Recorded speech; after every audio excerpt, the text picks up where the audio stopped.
Masih di segmen Q&A. Kita lanjutkan lagi, ada pertanyaan dari teman kita. Begini pertanyaannya, mari kita langsung dengarkan aja. Bang, boleh nggak sih kalau misalnya kita pacaran ya, minjem duit sama pacar? Udah, pertanyaannya gitu aja bro. Ya bang, gitu aja bang. Oke, sangat singkat, jelas, padat, dan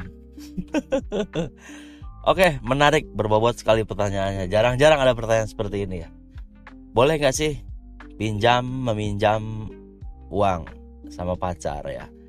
Ini pacar ya konteksnya ya, bukan teman kan ya, bukan gebetan juga. Ini pacar ya, pacaran ya, kamu sedang relationship ya. Oke. Oh iya, kamu cewek apa cowok ya? Ini saya bingung nih, pertanyaan dari cowok apa cewek saya nggak tahu nih. Oke lah, gak peduli cewek atau cowok, sama aja. Yang penting pertanyaannya ya. Gini, boleh-boleh aja minjem duit atau meminjamkan uang ya ke pasangan, pacar. Yang penting satu, komitmen, jaga integritas kamu, jaga kepercayaan pasangan ke kamu. Jangan sampai karena uang ya, kalau nominalnya gede, kalau nominalnya kecil, kamu gak dipercaya ya. Misalnya kamu minjem uang ke pacar, terus kamu nyepelein, kamu bayarnya entar sok, kamu janjinya misalnya bayar hari ini tanggal sekian, ternyata meleset. Kalau melesetnya sehari 2 hari, kalau kamunya ada basa-basi udah mau meleset, kamunya gak ada omongan, gak ada bilang maaf aku telat belum bisa bayar atau apa, terus kamunya nyepelein, kamunya nganggap seolah pacar ini, pacar aku juga baik, pacar aku juga biasanya ngasih, duit segini mah dia juga merem lah, dia juga duit segini mah gak bakalan nagih, gak bakalan masalah. Menurut perspektif kamu begitu, itu kan persepsi kamu. Kalau menurut dia ya lain lagi. Tetap yang namanya hutang, pacar, hutang lain lagi ya. Jangan disamakan. Urusan hutang, urusan uang, gak mandang bulu, gak peduli siapapun itu. Jangankan ini cuma pacar, suatu keluarga, saudara bisa runtuh, bisa rusak berantakan perkara uang ya. Jangan sampai juga kamu menyepelekan hal-hal kecil. Kalau misalnya kamu minjam uang ya di bawah 1 juta lah, atau berapa ratus ribu atau 100 ribu misalnya, kamu perlu banget kayak buat makan, beli pulsa, atau misalnya beli keperluan apa, misalnya mendesak banget, itu pun bukan karena kamu gak punya uang ya, tapi misalnya kamu lagi jalan, terus kamunya gak ada uang cash atau apa gitu, kamu minjem dulu, ya udah, tapi ingat bayar gitu, jangan nyepelein. Jangan mentang-mentang pacar ini masa duit segitu doang ditagih. Jangan mikir kayak gitu. Posisikan diri kamu sebagai yang minjemin.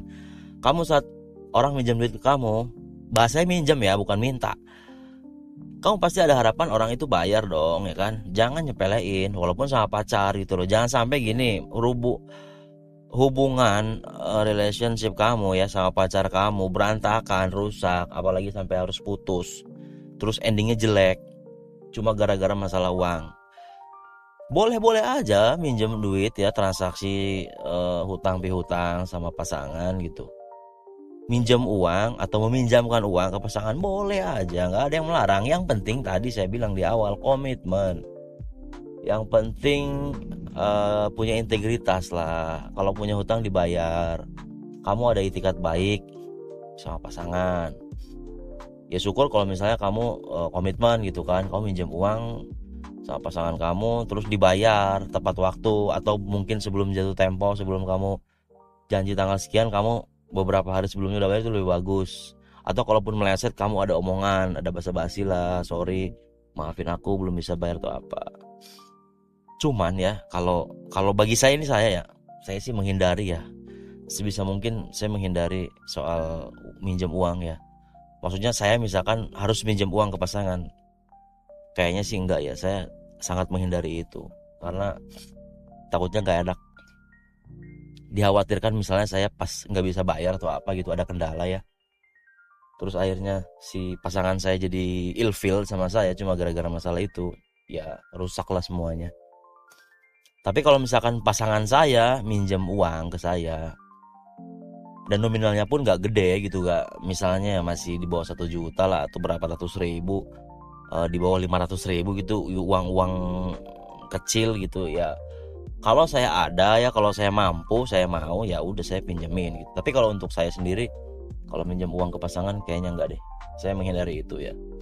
Intinya sih menghindari konflik lah, menghindari masalah, menghindari hal-hal yang tidak diinginkan ke depannya gitu. Karena takutnya nanti akan mempengaruhi. Walaupun misalnya gini, saya minjem uang, oke saya komit bayar.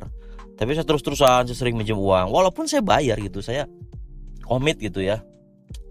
Saya bisa dipercaya gitu, dia minjemin uang ke saya juga saya pasti bayar. Cuma nanti takutnya ya, dikhawatirkan akan jadi penilaian tersendiri sama pasangan gitu kan, nih cowok kok gimana sih minjem duit mulu, dia nggak ada duit apa gimana sih, cash flow-nya gimana sih, keuangannya gimana sih, jangan-jangan nggak bisa ngatur keuangan, jangan-jangan wah, jadinya kan memunculkan pikiran-pikiran yang negatif ya. Saran saya kalau bisa nggak perlulah sama pasangan minjem uang. Tapi kalau misalnya pasangan kamunya nggak masalah gitu, apalagi misalnya menawarkan gitu, pasangan kamunya pertama dia banyak duit gitu, nggak harus tajir sih, dia royal gitu orangnya, suka ngasih. Terus juga dia kadang menawarkan diri, kan ada tuh pasangan yang ngerti ya, kamu kenapa lagi bokeh tah, lagi nggak ada uang, ya udah nih pakai uang aku aja dulu. Ya udah, kalau emang dianya menawarkan diri ya, bukan kamu yang minta, dianya nawarin, ya udah. Tapi kamunya juga harus tahu diri ya, jangan mentang-mentang pacar kamu baik minjemin uang kamu ngiranya itu dia ngasih, enggak, jangan ya, tetap ganti. Nanti takutnya awalnya dia percaya sama kamu, dia baik sama kamu, tapi karena sikap kamunya yang mengecewakan dia, wah ntar dia mikir ini orang nggak tahu diri banget, udah dibantu, udah dibaikin malah ngelunjak atau apa gitu kan, gak enak kan. Jadi kalaupun kamu punya pasangan baik yang suka ngasih uang atau minjemin uang, jangan semena-mena. Jaga sikap kamu, jaga moral kamu ya. Soal uang sama siapapun bahaya deh. Jangan menyepelekan ya, walaupun sama pacar. Oke? Semoga sharing ini bermanfaat, semoga ini menjawab pertanyaan kamu. Sekali lagi, pilihan ada di tangan kamu, saya hanya berbagi sudut pandang aja ya, dari perspektif pribadi saya sendiri. Oke, kita ketemu lagi di episode yang lain. Terima kasih pertanyaannya. Sehat selalu, bahagia selalu.